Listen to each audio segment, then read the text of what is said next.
जय Malhar news चॅनलच्या सर्व प्रेक्षकांना सपना चौधरीचा नमस्कार।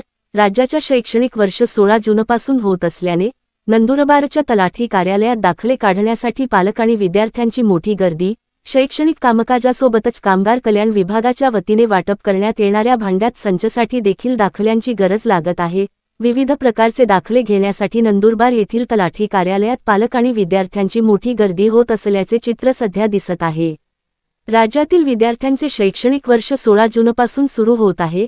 त्यानुषंगाने विद्यार्थी आणि पालकांकडून दाखले मिळवण्यासाठी तलाठी कार्यालयात मोठ्या प्रमाणावर गर्दी होत असल्याचे चित्र दिसून येत आहे। त्यासोबत शासनाच्या कामगार कल्याण विभागाच्या वतीने वाटप करण्यात येणारे भांड्यांची संचासाठी देखील मोठ्या प्रमाणावर दाखल्यांची गरज लागत आहे।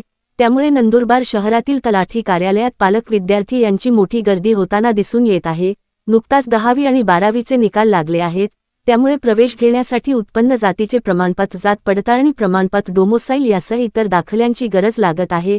त्यामुळे पालक आणि विद्यार्थ्यांची दाखला घेण्यासाठी तलाठी कार्यालयात मोठी गर्दी होत आहे। सपना चौधरी, जय मल्हार न्यूज, नंदुरबार।